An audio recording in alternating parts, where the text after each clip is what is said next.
Bismillahirrahmanirrahim. Assalamualaikum warahmatullahi wabarakatuh.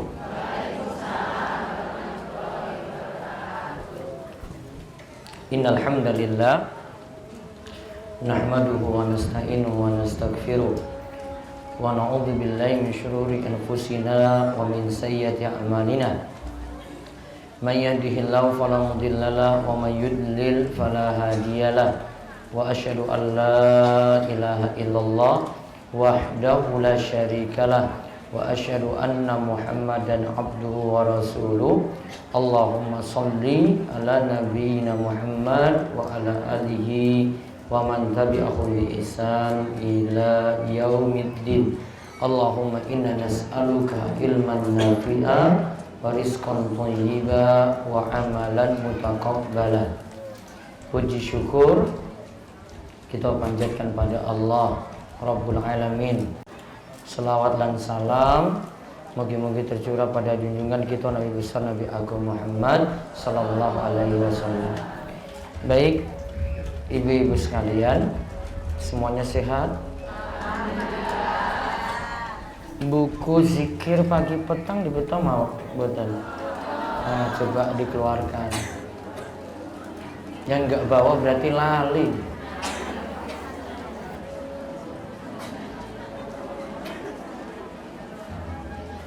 Nanti kalau yang belum dapat mangke disusulkan gitu. Ada ya beberapa yang baru belum dapat, nanti nyusul. Sampun.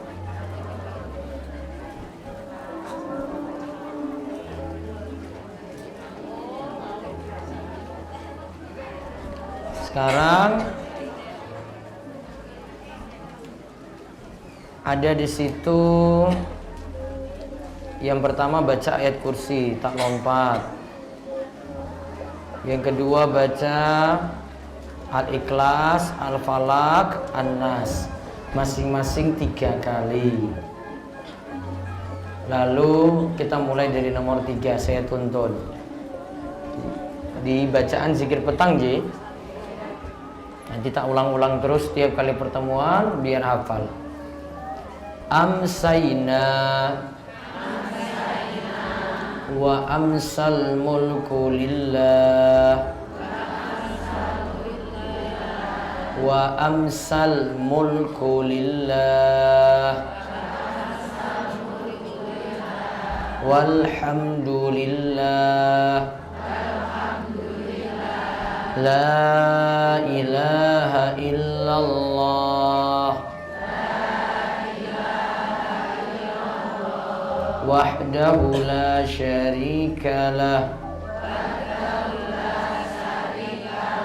lahul mulku wa lahul hamdu wa huwa ala kulli syai'in qadir. Rabbi as'aluka khaira ma fi hadhil layla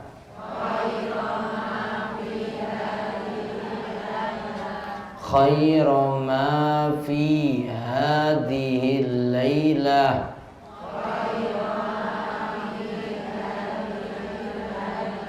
wa khaira ma ba'daha wa a'udzu bika min syarri ma fi hadhil lailah wa syarri ma ba'daha. Rabbi a'udzu bika minal kasali wa su'il kibar. Rabbi a'udzu bika min adzabin fin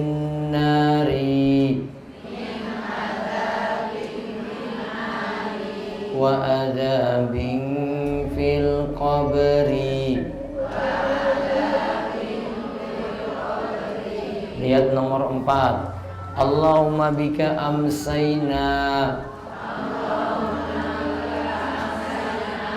wa bika asbahna wa bika nahya wa bika namutu wa ilaikal masir. Membaca Sayyidul Istighfar. Allahumma anta rabbi la ilaha illa anta khalaqtani wa ana abduka wa ana ala ahdika wa wa'adika mastata'tu a'udzu bika min syarri ma sana'tu abu'u laka bi ni'matika alayya wa abu'u bi dhanbi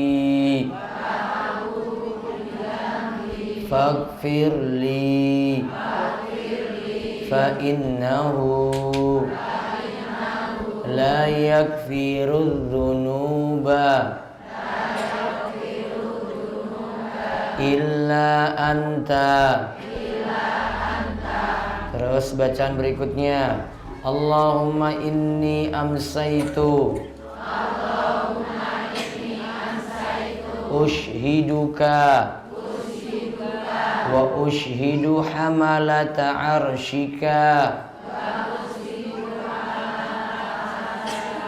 wa malaikataka wa jami'a khalqik annaka antallahu la ilaha illa anta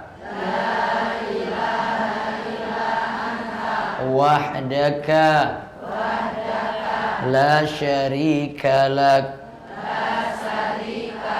wa anna muhammadan abduka wa rasuluk. Yang ini nanti diulang 4 kali. Terus Allahumma inni as'alukal afwa wal afiyata fid dunya wal akhirah. Allahumma inni as'alukal afwa wal afiyata fi dini wa dunyaya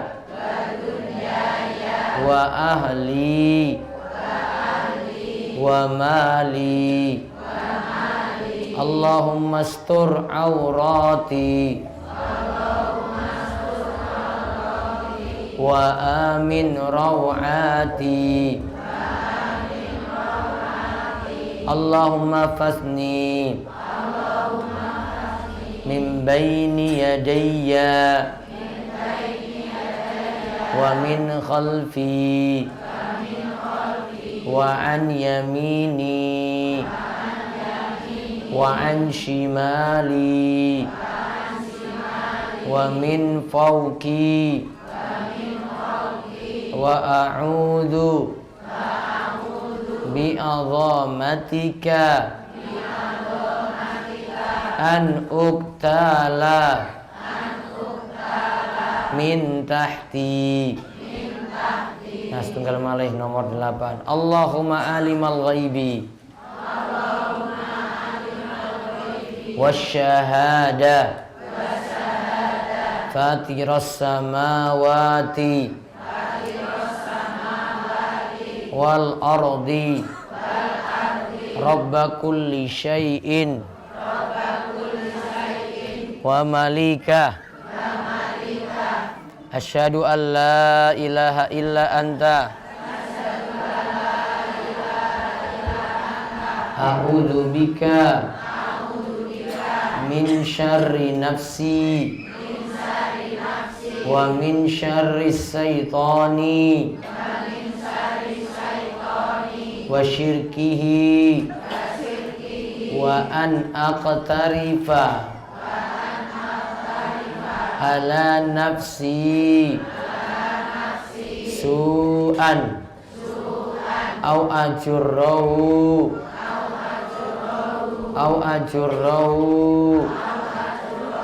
ila muslim. Baik. Itu baru sampai nomor 8. Nanti jenengan di rumah bisa lengkapi untuk bacaan tadi. Nanti bisa dibuka, kita lanjut buletin. Monggo bisa dibuka buletin, kita baca surat An-Nur ayat 36 sampai 37.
Bertasbih kepada Allah di masjid-masjid yang telah diperintahkan untuk dimuliakan dan disebut namanya di dalamnya, pada waktu pagi dan waktu petang.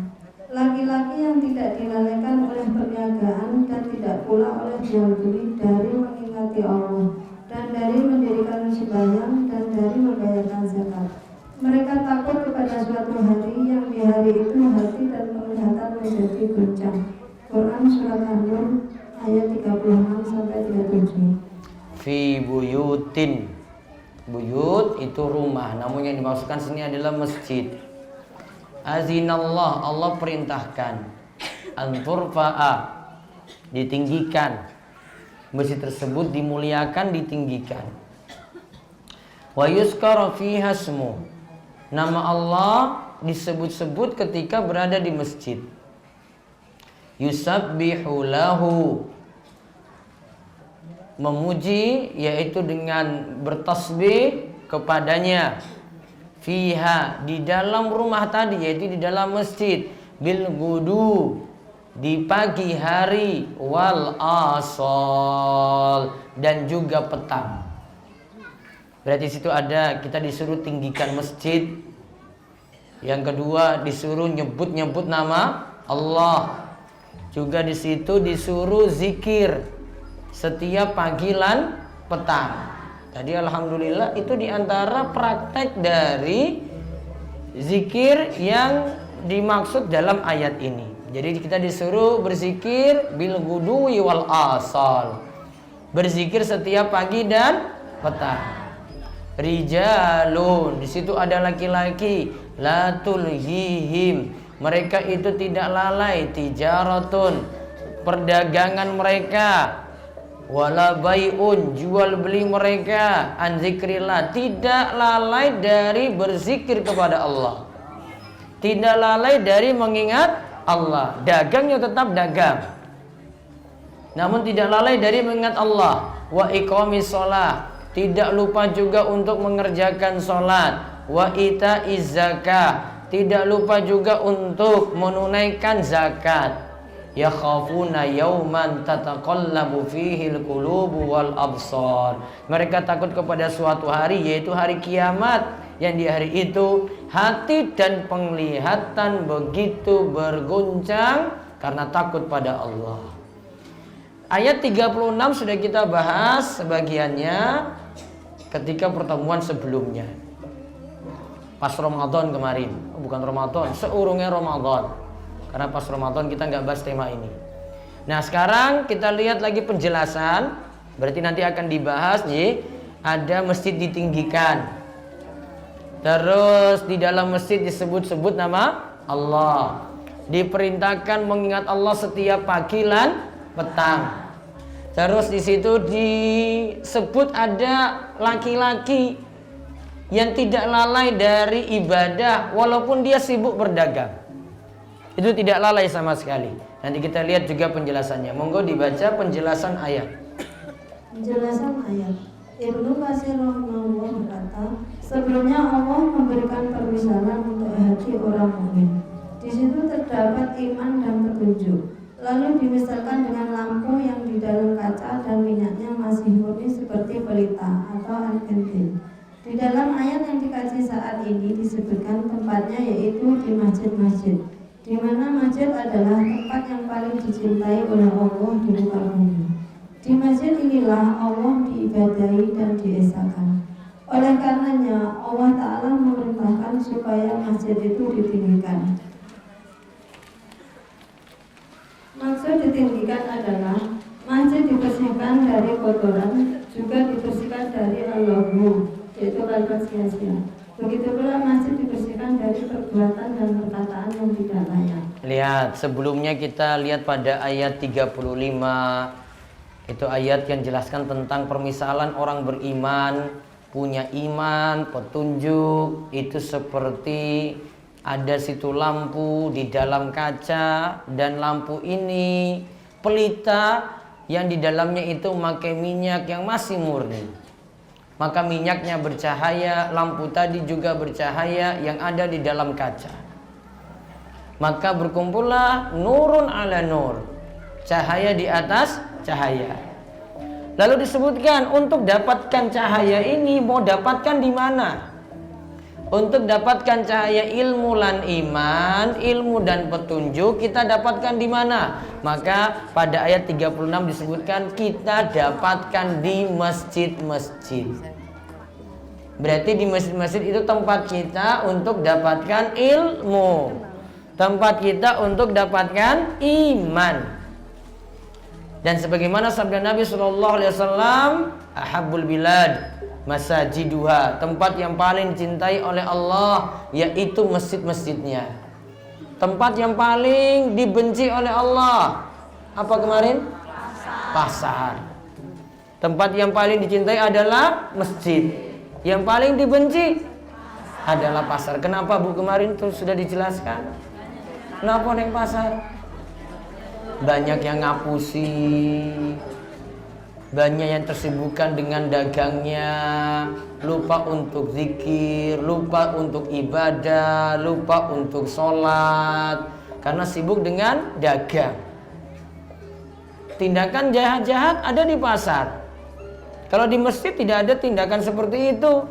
Ya, di masjid tidak ada orang itu bermaksiat, semuanya itu ingin ikhlas beribadah kepada Allah. Lalu disebut di sini masjid ditinggikan. Apa yang dimaksud ditinggikan? Masjid dibersihkan saking kotoran. Jadi masjid dibersihkan dari kotoran-kotoran. Jadi ini termasuk jadi dalil masjid itu diperintahkan dalam keadaan bersih. Termasuk juga fasilitas masjid. Tempat sholatnya bersih, kamar mandinya bersih, toiletnya juga bersih.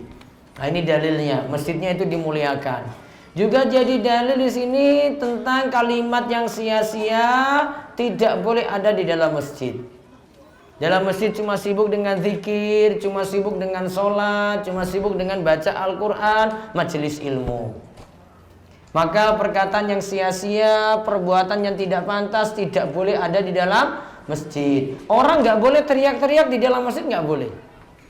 Harus tenang gitu. Nggak boleh dengan suara seru, suara keras, neriak teman dalam masjid, nggak boleh. Karena ini rumah Allah, bukan seperti rumah lainnya. Terus di bawahnya lagi salah satu bentuknya. Salah satu bentuknya yang disinggung oleh Ibnu Katsir rahimahullah, masjid tidak boleh dijadikan pasar. Nah, masjid tidak boleh dijadikan pasar. Pasar itu ada transaksi jual beli. Berarti masjid tidak boleh untuk jual beli. Terus, maka di masjid dilarang transaksi jual beli, karena masjid dibangun untuk zikir kepada Allah dan sholat. nah jadi kalau mau jualan di masjid nggak boleh. Termasuk kalau zaman ini bisa dengan jualan online, ya, dia jualan online dalam masjid juga tidak boleh. Termasuk ibu-ibu yang lagi ngaji sore ini lagi di dalam masjid nggak boleh jawab transaksi, nggak boleh. Ada yang pesan, Bu, saya mau pesan jilbab. Ibu jualan online, terus lagi ngaji pas di dalam masjid, nggak boleh dijawab. Karena termasuk transaksi jual beli. Dia jawab itu, oh iya, saya akan segera kirim. Wah, masalah ini. Oh iya, saya terima orderannya dulu ya Bu, nanti Bu ya. Nah, jawab malah masalah. Coba kita lihat dalilnya dulu. Ya, masalahnya itu seperti apa? Dibaca hadis di bawahnya. Rasulullah SAW bersabda, "Idza ra'aytum man yabi'u hawli yabta'u fil masjidil faqulu la arjahallahu tijarataka." Bila engkau mendapatkan orang yang menjual atau membeli di dalam masjid, maka katakanlah kepadanya, semoga Allah tidak memberikan keuntungan pada perniagaannya. Nah, lihat, ini perintah saking Kanjeng Nabi. Kalau engkau lihat ada orang yang transaksi jual di masjid atau beli di masjid, berarti dia jadi pedagang, atau dia yang beli, konsumen berarti. Ya? Ada yang jual, punya barang, atau dia yang beli. Maka di sini kata Nabi SAW, katakan pada orang yang melakukan transaksi jual beli tadi, la arbahallahu tijaratan. Mudah-mudahan Allah tidak memberikan keuntungan padamu. Bahasa bebasnya, mudah-mudahan kamu bangkrut. Paham? Didongak kayak apa? Bangkrut.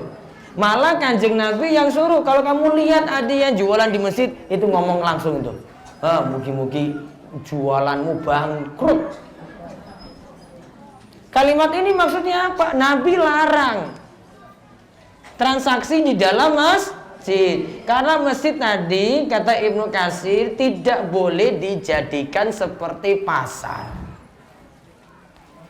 Ya, maka mau terima orderan nggak boleh loh. Termasuk yang pasang iklan. Jadi pasang iklan, nggih.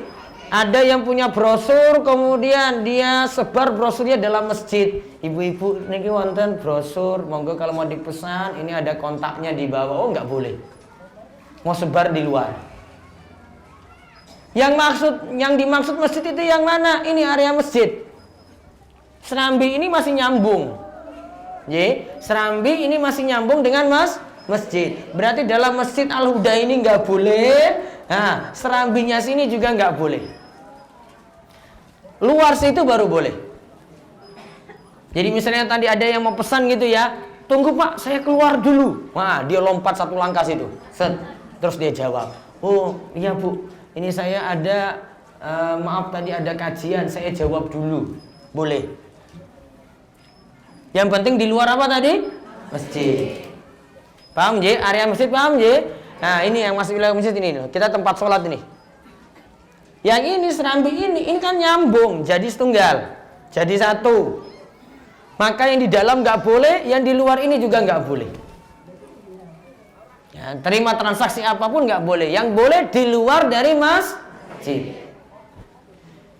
Dan para ulama itu katakan kalau masjidnya itu berada dalam pagar, ditutup pagar, maka area dalam pagar tadi itu masuk dalam masjid. Kalau sini enggak, ini enggak ada pagarnya ini, berarti cuma di luar situ saja. Kalau ada pagernya dan dianggap itu wilayah saking masjid, maka tempat tersebut yang dalam pagar tadi tidak boleh untuk transaksi jual beli. Tadi kata Ibnu Katsir itu apa? Masjid tidak boleh jadi seperti apa? Pasar. Masjid itu tempat kita cari pahala, ngumpul amalan, tujuannya untuk akhirat. Dagangnya yang ada dagang akhirat, cari untung akhirat, bukan untuk cari untung dunia. Yang dilarang tadi di sini jual beli. Kalau bayar utang nggak masalah. Bayar utang nggak termasuk jual beli. Kalau arisan berarti utang. Arisan utang apa mboten? Ikut 10 arisan berarti punya 10 utang. Betul apa mboten iki? Oh betul ya, jelas. Ya, maka kalau dia ada transaksi kayak gitu dalam masjid tidak terlarang, tidak seperti jual beli. Jual beli ada untung. Kalau tadi nyaur utang, dia cuma penuhi kewajiban, maka tidak masalah. Sama juga kalau ya dia ikut arisan, misalnya seringnya itu ibu-ibu dalam masjid gitu, tidak masalah. Tidak sampai terlarang. Beda dengan jual beli. Paham ibu-ibu? Besok-besok nggak ada yang jualan tas dalam masjid loh, itu nggak boleh. Punya tas impor kek, punya tas bagus kek, nggak boleh. Ya, yang boleh di mana tadi? Di luar masjid. Ya, termasuk terima orderan nggak boleh, termasuk juga promosi, sebarkan iklan, jual beli tadi juga tidak boleh, selama itu area masjid. Terus lihat lagi di bawahnya. Di dalam masjid diberitakan pula nama Allah disebut. Tafsiran lainnya mengenai ayat dan disebut namanya di dalamnya. Ibnu Abbas radhiyallahu anhu berkata, di dalam masjid dibacakan kitab Allah atau Al-Quran. Maka dianjurkan di masjid itu ada orang-orang yang baca Al-Quran atau mempelajari Al-Quran atau mengkaji tafsir Al-Quran. Itu ada di dalam masjid. Jadi masjid itu jangan cuma dipikir untuk sholat saja. Masjid itu jangan dipikir untuk sholat berjamaah saja. Kita datang, sholat berjamaah, terus pulang, nggak ada aktivitas yang lainnya. Justru masjid makin makmur kalau masjid tadi ada orang-orang yang ngaji, ada TPA, ada orang yang ngulang Al-Quran. Jangan sampai kosong. Kalau bisa itu anak-anak kita ada yang didik di masjid untuk bisa baca Al-Quran mulai saking Iqra. Jangan malah anak-anak itu malah sibuk sore-sore itu main, lupa untuk kaji Al-Quran lagi. Ditakutkan nanti generasi berikut itu buta huruf Al-Quran, alias nggak bisa baca Al-Quran.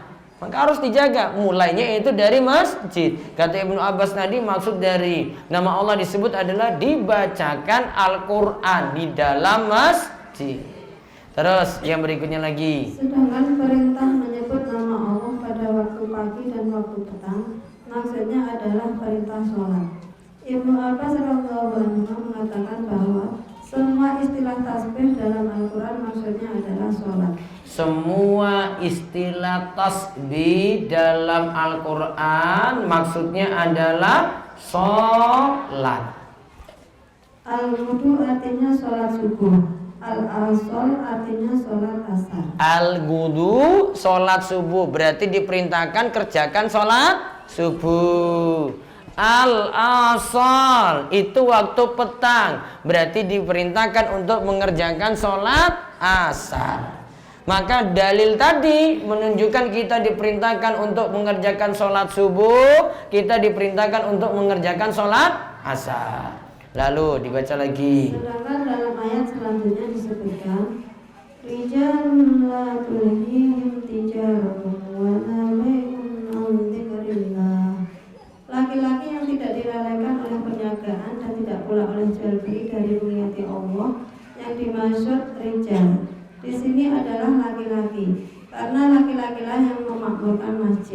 Sedangkan tempat para wanita untuk sholat adalah di rumah. Itulah yang paling afdal untuk mereka. Nah, lihat di sini dalam ayat disebut rijal, laki-laki, dan di situ lagi bicarakan tentang sholat. Yang dimaksud sholat di masjid, berarti laki-laki diperintahkan sholat di masjid. Tempatnya laki-laki memakmurkan masjid. Yang makmurkan masjid, yang penuhi masjid, yang soft-softnya itu diisi, itu tugasnya laki-laki. Ibu-ibu nggak wajib. Yang wajib siapa? Laki-laki. Yang lanang itu yang disuruh berangkat ke masjid. Ibu terserah. Mau di rumah boleh, bahkan lebih afdol tadi. Mau ke masjid juga silakan. Yang wajib untuk ngisi masjid adalah laki-laki.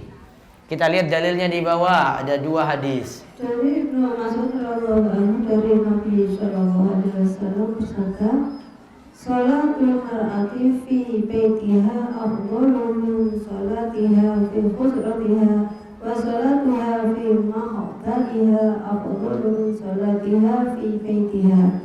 Sholat seorang wanita di kamar khusus untuknya lebih afdal daripada sholatnya di ruang tengah rumahnya. Sholat wanita di kamar kecilnya, tempat simpanan barang berharganya, lebih utama dari sholatnya di kamarnya. Lihat, sholat ibu-ibu di kamar itu lebih afdol daripada sholatnya di ruang tengah. Kan wonten ruang tengah, Ji? Ada ruang di dalam lagi kamar ibu. Lebih afdol sholat dalam kamar. Dalam kamar itu ada lagi kamar kecil. Tempat di sini disebut tempat simpanan barang perhiasan. Mungkin perhiasannya sak lemari. Iya tak? Khusus sak ruangan ding ora sak lemari, sak ruangan. Ini ceritakan sini kamar kecilnya ini sak ruangan itu isinya perhiasan. Jadi perhiasan khusus sak kamar. Ini wis duwe kamar, ya. Dalam kamar ada kamar lagi. Nah, makin ke dalam untuk sholat makin afdol. Berarti wong Arab. Nah, ini karena ceritakan ini kan hadis, ya. Ceritakan kehidupan Nabi berarti kan. Berarti mereka ada kamar khusus untuk simpan perhiasan. Jenengan punya apa mboten iki? Ya gur sak ngene ya gur disimpan. Iya toh, gur ning laci paling. Ini sak kamar khusus. Kamarnya ukurannya kecil, khusus untuk perhiasan. Ya sesuk misalnya wis kebak lemarine. Ya, gawe sak kamar. Nah, itu ceritanya. Jadi ada ruangan kecil lagi di dalam kamar ibu. Nah, di dalamnya sholat di situ makin afdol. Berarti ini makin ke dalam dibandingkan ruang depan, dibandingkan ruang tengah, dibandingkan dengan kamar. Masih ada kamar lagi dalamnya. Makin dalam makin afdol untuk ibu-ibu melaksanakan apa? Sholat. Ya, terus dari Ummu Salamah. Dari Ummu Salamah radhiyallahu anha radhiyallahu alaihi wasallam bersabda, khairu masajidin nisa'i qa'ru buyutihinna. Sebaik-baik masjid bagi para wanita adalah di bagian dalam rumah mereka. Nah, bagian paling dalam dari rumah mereka. Berarti ibu-ibu itu memang dikhususkan tempatnya tersembunyi. Maka perempuan itu tugasnya itu biasanya di dalam rumah. Kalau laki-laki itu di luar rumah. Laki-laki yang disuruh ke masjid, perempuan kalau di rumah bahkan lebih afdal. Terus sekarang aturan. Ibu boleh pergi ke masjid. Jika memilih pergi ke masjid, di sini ada aturan saking Imam Ibnu Katsir. Mau nggak dibaca?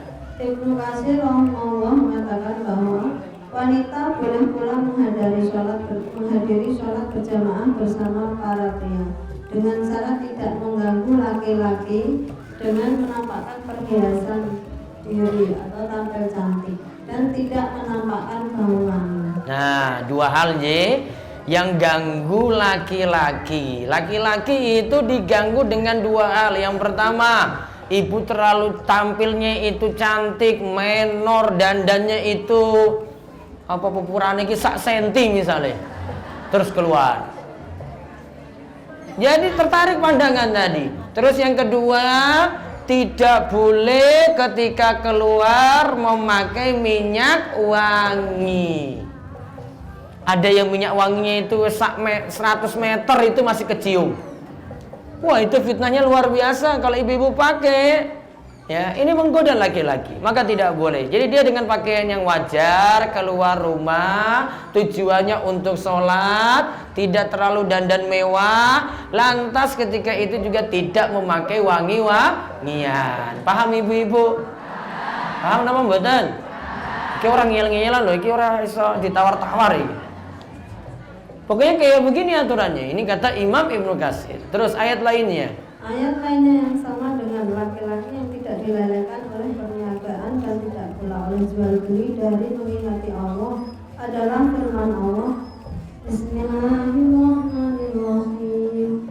Ya ayyuhalladzina amanu la tulhikum amwalukum wa la auladukum an dzikrillah wa man yaf'al dzalika fa ulaika humul khasirun.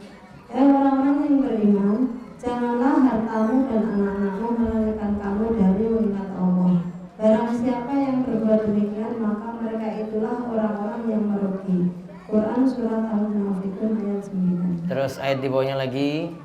Ya ayyuhalladzina amanu idza nudiya lis-sholati min yaumil jumu'ati fas'au ila dzikrillah wa dzarul bai'a dzalikum khairul lakum in kuntum ta'lamun. Hai orang-orang yang beriman, apabila disuruh untuk menunaikan sholat Jumat, maka bersegeralah kamu kepada mengingat Allah dan tinggalkanlah jual beli. Yang demikian itu lebih baik bagimu jika kamu mengetahui. Nah, lihat. Surat Al-Jumu'ah ayat 9. Kalau yang surat Al-Jumu'ah ayat 9 itu ceritanya kenapa sampai dilarang jual beli. Dulu ada kasus di masa Kanjeng Nabi. Nabi SAW sedang berkhutbah di atas mimbar. Ya, Nabi SAW sedang berkhutbah. Lantas di luar itu tiba-tiba ada pedagang dari Syam. Syam itu utara Madinah. Dari Syam itu datang bawa barang dagangan. Kemudian orang-orang ketika itu karena lihat ini, wah ini kayaknya barang-barang bagus yang datang. Padahal mereka lagi mendengar khutbah Jumat. Tiba-tiba semuanya keluar. Bubar, sisa hanya 12 orang. Yang tadi jamaahnya full, banyak. Semuanya keluar, sisa berapa? 12 orang saja. Sibuk dengan dagangan tadi. Makanya diingatkan dalam ayat ini, ya ayyuhalladzina amanu idza nudiya lis-sholati min yaumil jum'ah. Wahai orang yang beriman, jika engkau dipanggil dengan panggilan azan Jumat pada hari Jumat, fas'au ila dzikrillah, maka bersegeralah untuk berzikir kepada Allah. Wa dzarul bai', tinggalkanlah jual beli.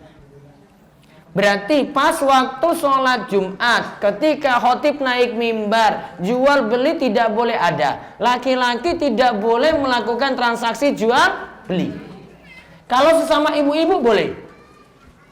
Karena ibu-ibu tidak wajib untuk sholat Jumat. Jadi ibu buka warung, layani ibu-ibu yang lain boleh. Namun kalau ibu layani laki-laki, yang laki-laki ini nggak sholat Jumat, ibu dosa. Seperti itu banyak Pak yang enggak. Karena laki-lakinya harus pergi kemana? Masjid. Ibu layani. Harusnya dia itu tindak masjid untuk melaksanakan sholat Jumat. Namun ibu masih layani dia untuk dagang tadi. Padahal khotib sudah naik mimbar. Ya, itu khotib sudah naik mimbar. Kalau khotib sudah naik mimbar, wah transaksi jual beli nggak boleh ada. Alasannya tadi ceritanya yang saya sebutkan tadi. Orang-orang lagi dengar Nabi khutbah, tiba-tiba barang dagangan itu datang, semuanya pada keluar. Mau beli itu tadi. Tinggal 12 orang yang dengar khutbah Jumatnya Nabi coba. Tinggal 12 orang saja. Nah itu peringatan kalau waktu Jumatan tidak boleh lakukan transaksi jual beli. Bar Jumatan, sholat Jumatnya pun rampung, silakan lakukan transaksi. Fa idza qudiyatis sholatu fantashiru fil ard. Jika sholat Jumat telah ditunaikan, maka segeralah bertebaran di muka bumi. Wabtagu min fadlillah, dan raihlah karunia Allah. Maka kalau setelah sholat Jumat boleh untuk dagang. Namun kalau waktu khotib naik mimbar sampai sholat Jumat dilaksanakan, tidak boleh ada transaksi jual beli, terutama untuk laki-laki dengan laki-laki. Kalau ibu dengan sama ibu-ibu tidak masalah. Karena yang wanita sama wanita tidak wajib sholat Jumat. Lalu pada surat Al-Munafikun ayat 9 juga disebutkan tentang orang-orang yang hartanya dan anak-anaknya melahirkan mereka dari mengingat Allah. Sibuk ngurus harta, sibuk ngurus anak. Kalau ibu-ibu itu contohnya misalnya jenengan tuh sibuk ngomong anak. Ada yang sibuk ngomong anak, khawatir untuk sholat. Sampai anaknya itu yang dia jaga terus sholat biar ditinggal aja. Sampai bingung juga mau melaksanakan sholat. Ada sebagian ibu-ibu itu sholat malah berat dia karena takut anaknya ini nangis-nangis. Padahal sholat cuma sebentar. Ambil wudhu, terus ketika itu sholat, sudah nanti setelah itu ngomong anak lagi. Namun ada yang mau ngomong anak terus, ngurus anak terus, takut anaknya nangis sampai enggak sholat. Itu malah salah. Itu namanya anak telah melalaikan dia dari mengingat Allah. Siapa yang melakukan demikian, kata Allah tadi, wa may yaf'al dzalika fa ulaika humul khasirun. Siapa yang melakukan demikian, dia termasuk orang-orang yang merugi. Baca lagi di bawahnya Ibnu Umar. Ibnu Umar radhiyallahu anhu pernah di pasar lantas sholat akan ditegakkan. Maka orang-orang di pasar segera menutup kedai mereka, lalu memasuki masjid. Ibnu Umar pun menyatakan bahwa ayat laki-laki yang tidak dilalaikan oleh perniagaan dan tidak pula oleh jual beli dari menjaga Allah turun kepada mereka. Hal ini sebagaimana diriwayatkan Ibnu Abi Hatim dan Ibnu Jarir. Nah, lihat kisah Ibnu Umar. Dia pergi ke pasar, pas waktu sholat, ternyata orang-orang sudah bubar semuanya masuk masjid. Berarti jualannya diapain tadi? Ditinggal. Jualannya ditutup, mereka sibuk dengan apa? Sholat. Maka Ibnu Umar katakan, oh inilah orang-orang yang Allah itu puji mereka, rijalun la tulhihim tijaratun an dzikrillah wa aqamus shalah, dan seterusnya. Ada laki-laki yang mereka itu tersibukkan dengan mengingat Allah, menegakkan salat walaupun ketika itu mereka sedang berdagang. Terus ada kisah lagi dari Salim bin Abdullah bin Umar. Salim bin Abdullah bin Umar pernah bersama Amr bin Dinar al-Awar ketika itu ingin ke masjid. Mereka ketika itu melewati pasar Madinah. Sungguh orang-orang telah pergi melaksanakan sholat dan mereka pun menutup barang dagangan mereka. Namun terlihat ketika itu tidak ada seorang pun yang menjaga jualan mereka ketika ditinggal sholat. Maka Salim pun membacakan ayat, laki-laki yang tidak dilalaikan oleh perniagaan dan tidak pula oleh jual beli dari mengerti Allah, dan ayat tersebut diturunkan untuk mereka tadi. Riwayat ini dari Ibnu Abi Hatim. Nah, lihat, ditinggal jualannya pas waktu sholat. Itu malah tidak ada yang jaga loh, ditinggal aja. Karena sudah panggilan azan, waktunya sholat, mereka tinggalkan tadi barang dagangannya cuma karena ingin kerjakan sholat tepat waktu atau sholat pada awal waktu. Maka waktu sholat dia tutup dagangannya. Terus siapa yang jaga? Nggak ada yang jaga katanya tadi. Nggak ada yang jaga jualan tadi. Kalau mau lihat, kalau di tempat kita jarang sekali yang kayak gini. Paling kalau duwe warung, mas ada yang mau datang, mau beli, mau azan kek, nggak azan kek, pokoknya dilayani terus. Ini nggak harus nutup jualan, ini nggak harus. Nutup tokonya sini nggak harus, karena nanti 5 waktu loh ini. Ya, tadi 5 waktu sholat kan. Ini nggak harus sebenarnya. namun mereka cuma ingin jalankan atau ingin termasuk dalam ayat yang kita bahas, An-Nur ayat 37. Maka kalau ingin masuk dalam ayat tersebut, dapat sanjungan dari ayat ini, maka kalau mau punya dagangan, punya jualan, sementara waktu ketika sholat ditinggalkan dulu demi mengerjakan sholat. Kalau di Saudi Arabia itu sudah biasa. Di Saudi Arabia itu 10 menit sebelum azan, toko harus tutup. Harus loh ini. Harus itu bukan sunnah, harus tutup. 10 menit seurungnya azan. Kalau itu swalayan besar, ya, toko besar, swalayan besar, itu malah ngusir orang-orang yang ada dalam toko. Pada para pelanggan sekalian, 10 menit lagi akan ditunaikan sholat zuhur. Diharap semuanya keluar dan selesaikan transaksi. Suruh apa? Keluar coba. Suruh orang-orang yang ada dalam toko itu keluar. Maka yang benar kayak gini, nggak khawatir rizki. Coba lihat, rizki siapa yang nanggung? Allah. Kalau dia tinggalkan itu, ya Allah nanti akan ganti. Malah Saudi itu tempatnya itu nggak banyak, ya sumber daya alam itu kurang. Namun mau cari apa-apa sana itu lengkap. Mau cari beras ya ada, padahal bukan penghasil beras. Mau cari buah-buahannya lengkap, padahal bukan penghasil buah-buahan. Paling cuma penghasil kurma. Namun mau sayur, buah-buahan apapun ada. Karena mereka punya sistem untuk impor dan lain-lain. Akhirnya makmur.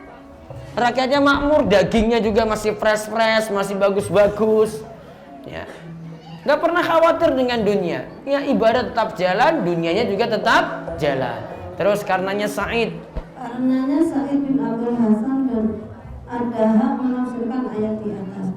Dagang dan jual beli tidaklah melalaikan mereka dari mendatangi sholat pada waktunya. Dagang dan jual beli tidaklah melalaikan mereka dari mendatangi sholat pada waktunya. Terus As-Sudi rahimahullah juga mengatakan bahwa dagang tidak melalaikan mereka dari sholat berjamaah. Dagang tidak melalaikan dari sholat berjamaah.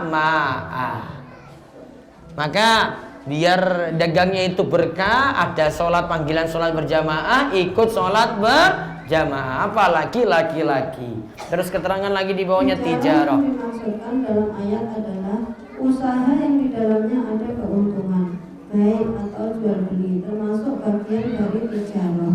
Baik disebut secara khusus untuk menunjukkan bahwa bentuk tijarah yang paling sering ditemui adalah jual beli. Syekh As-Sa'di rahimahullah setelah menyebutkan pengertian tijarah dan baik, beliau pun mengatakan, laki-laki yang disebutkan di sini walaupun mereka berdagang melakukan transaksi jual beli memang tidak terlarang, namun semua itu tidak melalaikan dari ibadah kepada Allah. Mereka tetap mendahulukan zikir kepada Allah, sholat dan zakat. Mereka tetap jadikan ketaatan dan ibadah kepada Allah sebagai tujuan mereka. Jadi dagang yang tetap dagang namun tidak lalai untuk sholat, zakat, dan zikir serta ibadah yang lainnya. Terus kita lihat pembagian ulama tentang ada orang yang dagang dan zikir mengingat Allah. Ada 3 golongan di sini. Dibaca di bawahnya. Syekh Muhammad bin Shalih Al-Utsaimin rahimahullah berkata bahwa manusia dalam hal dagang dan mengingat Allah terbagi menjadi 3. 1. Yang mendahulukan dagang dari mengingat Allah. Inilah orang yang merugi atau kasih. Walaupun mereka punya untung besar sehingga melimpah harta maupun keturunan. Walaupun mereka punya untung besar, bisa dibagi untung besar. Mereka punya untung besar sehingga melimpah harta maupun keturunan, mereka tetap disebut merugi. Nah, orang yang pertama itu dahulukan dagang, pokoknya dagangnya itu nomor 1, ibadahnya belakangan. Itu disebut apa tadi? Khosir, orang yang merugi. Walaupun untungnya besar, namun itu tidak bawa berkah. Ya, jadi jangan lihat untungnya. Yang jelas karena dia lalai dari ibadah, ya, maka keberkahan tidak dia itu raih. Terus yang kedua. Dua, yang tidak lalai dari ibadah dengan kesibukan dagang, juga anak dan harta mereka tidak membuat lalai dari mengingat Allah. Manusia jenis ini mengambil waktunya masing-masing, kapan untuk berdagang dan kapan waktu untuk beribadah. Orang ini disebut beruntung atau robi. Nah, orang ini disebut beruntung atau robih. Orang yang beruntung. Jadi waktunya dagang yo dagang, waktunya sholat ya sholat, waktunya ngaji yo ngaji. Yang kedua masih lebih bagus dari yang pertama. Kalau yang pertama itu jelas rugi besar. Terus yang ketiga. Tiga, yang menjadikan dagang dan keturunan sebagai bagian dari mengingat Allah. Inilah derajat yang paling tinggi. Ia maksudkan dengan dagang dan anak agar bisa menolong dalam ketaatan kepada Allah. Konsekuensinya, ia pasti memanfaatkan harta dan anak pada jalan yang diridhoi oleh Allah. Kalau yang ketiga, dagang tetap jalan. Namun dagang ini punya tujuan, dia ingin cari ridha Allah. Saya kerja ingin dapat ridha Allah, biar saya penghasilannya halal, tidak bergantung pada orang lain. Namun yang dia pentingkan cari yang halal. Dia bukan cari yang banyak, yang penting yang Allah ridhoi. Ya, yang Allah ridhoi itu yang dia cari. Bukan yang paling banyak duitnya, paling banyak untungnya. Ya mungkin itu dia dapat, namun dia pentingkan mana yang mendapatkan ridha Allah. Kalau yang ketiga ini, ya ini yang paling bagus. Terus Syekh Mustafa Al-Adawi Hafizahullah menyebutkan tentang meninggikan masjid, maksudnya adalah membersihkan dari hal-hal yang tidak layak, seperti dari hal lagu, sia-sia atau bersuara keras. Terus dua, mendirikan dan meninggikan bangunan masjid. Tiga, membersihkan masjid dan memberikan wewangian. Nah, masjid itu dibersihkan juga dikasih wangian. Berarti masjidnya dalam keadaan wangi.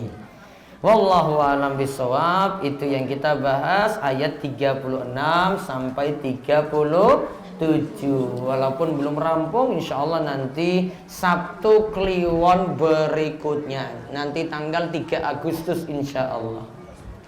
Monggo jika ada pertanyaan disilakan.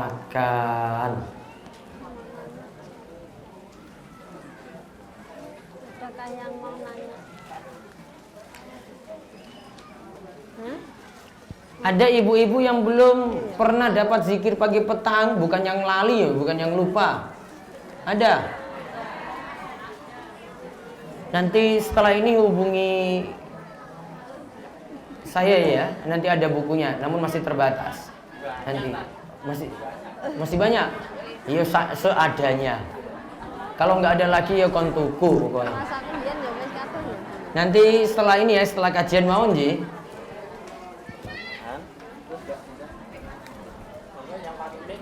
Ustadz, di dalam masjid apa diperbolehkan untuk makan minum buka bersama? Boleh. Mau makan-makan kayak mau minum apa kayak terserah, masih dibolehkan, tidak dilarang. Di dalam masjid apa boleh untuk merokok? Wah, nggak boleh. Bapak itu nggak boleh sama sekali. Apa hukumnya melarang orang yang azan dengan alasan suara kurang bagus? Ya mungkin cari yang suaranya bagus biar orang nanti tertarik ke masjid kalau dengar suara yang bagus. Apakah infak masjid boleh disimpan di bank sampai banyak berjuta-juta? Baiknya kas masjid itu dipakai langsung jika memang ada kebutuhan. Tidak simpan terlalu lama, dikarenakan orang ingin dari uang tadi yang dia itu infakkan untuk masjid segera dipakai. Jadi amal jariahnya dia pengen cepat sekali mengalir. Maka kalau mau dimanfaatkan lebih cepat lebih bagus. Nggak disimpan lama-lama. Bagaimana sikap kita sebagai makmum yang mengikuti imam sholat yang gerakannya terlalu cepat, tidak ada tumaknina? Bisakah kita memilih sholat tidak di awal waktu tapi menunggu sholat jamaah berakhir? Kalau memang tidak ada tumanina karena terlalu cepat, bisa cari imam yang lain atau sholat sendiri. Apa maksud saf wanita yang terbaik adalah paling belakang? Berarti ibu-ibu kalau buat saf sholat dibuat dari paling belakang. Ada yang tanya langsung? Ya, monggo.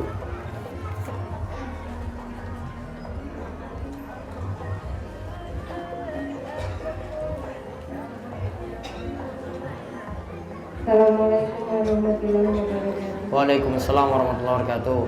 Ustaz, yang masalah transaksi dengan laki-laki pada waktu hari Jumat, itu kan terkadang kita nggak tahu dia agamanya apa. Itu bagaimana hukum transaksi? Kalau itu di pinggir jalan bisa beberapa kemungkinan. Bisa jadi laki-laki yang beli itu musafir. Musafir berarti nggak sholat Jumat, boleh transaksi dengan dia. Iya, soalnya saya dekat jalan raya. Nah, bisa jadi seperti itu. Bisa jadi yang kedua itu memang orang non muslim. Jadi kalau dilihat warungnya, kalau warungnya di pinggir jalan besar, orang-orang lalu lalang situ musafirnya banyak, maka tidak masalah. Terima kasih. Waalaikumsalam warahmatullahi wabarakatuh. Ada lagi? Punten, tak baca kertas. Mohon dijelaskan tata cara dan bacaan-bacaan dalam acara akikoh bayi. Akikoh itu dengan cara satu, menyembelih kambing. Kalau anak laki-laki yang lahir maka kambingnya 2 ekor disunahkan. Namun kalau mampunya 1 ekor saja tidak masalah. Boleh cuma 1 ekor. Kalau anak perempuan yang lahir, kambing tadi yang disembelih 1 ekor. Kapan disembelih? Disembelihnya pada hari ke-7. Kalau hitung hari lahir masuk dalam hitungan hari. Contoh, ini hari apa? Sabtu. Anaknya lahir ya, Sabtu ini ba'da asar. Sabtu berarti masuk dalam hitungan. Jadi nanti hitungannya 7. Sabtu, Ahad, Senin, Selasa, Rebu, Kamis, Jumat. Pas Jumat kambingnya disembelih. Walaupun mungkin pas makan-makannya hari Sabtu apa hari Minggu, enggak masalah. Yang penting disembelih pada hari ke-7. Amalan yang kedua berbarengan dengan akikah adalah amalan potong rambut. Bayi didatangkan, kemudian yang bisa potong rambutnya gundul habis, botak habis. Itu dilakukan pada hari ke-7 lagi. Mampu apa, Bu? Mampu beli kambingnya? Mampu beli kambing. Kalau mampu beli kambing maka hendaklah melakukan akikoh. Bukan kehidupannya juga. Kalau mungkin dia itu pas-pasan, namun ketika itu punya kambing, ya tetap ikut akikoh. Akikoh nanti tadi daging kambing dapat, boleh dalam bentuk matang dikasih langsung dalam nasi kotak, ya dibagi pada tangga-tangga sekitar. Atau bisa undang makan-makan di rumah, orang-orang pada datang di situ, mungkin ada ustadz yang ngisi pengajian sekaligus untuk acara akikohan tadi. Boleh seperti itu. Terus tadi ada potong rambut, rambutnya tadi diapain? Gondol habis. Sudah habis, terus rambutnya dikumpulkan. Dikumpulkan, ditimbang. Kira-kira nanti berapa gram? Timbangannya itu biasanya tidak lebih dari 2 gram, sekitar 2 gram. Maka sodakola bersedekahlah dengan 2 gram senilai perak. Ingat ya, bukan emas nih, senilai perak. Harga perak itu paling mahal paling 10.000. 10.000 kali 2 gram berarti berapa? 20.000. Sodako 20.000 rupiah berikan kepada orang miskin. Itu dilakukan amalan yang kedua. Terus yang ketiga, Anaknya tadi kalau sudah dipersiapkan nama, paling maksimal hari ke-7 tadi anak tersebut diberikan nama. Ya, maksimal hari ke-7. Makanya toh Bu, biar mengulangi kayak gini lagi, sesok bayan meneh. Hamil lagi. Wis tuwek ya, anake ya. Suruh hamil lagi. Bagaimana hukumnya kalau kita makan dalam keadaan sudah berwudu? Makan makanan apapun tidak membatalkan wudu kecuali makan daging unta. Daging apa? Terus tahu ngerti urung ya iki? Nah, kalau makan daging unta baru wudunya batal.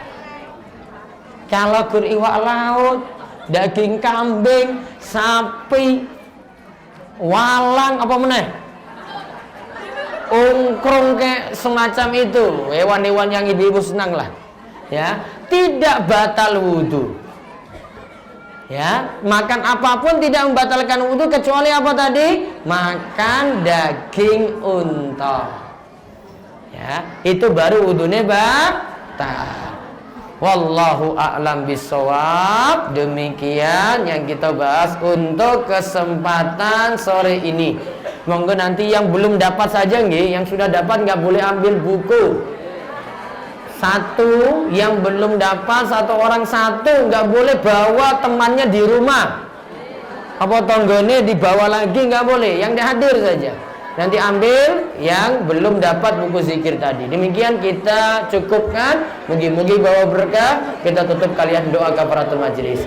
Subhanakallahumma bihamdika asyhadu an la ilaha illa anta astaghfiruka wa atubu ilaik. Assalamualaikum warahmatullahi wabarakatuh.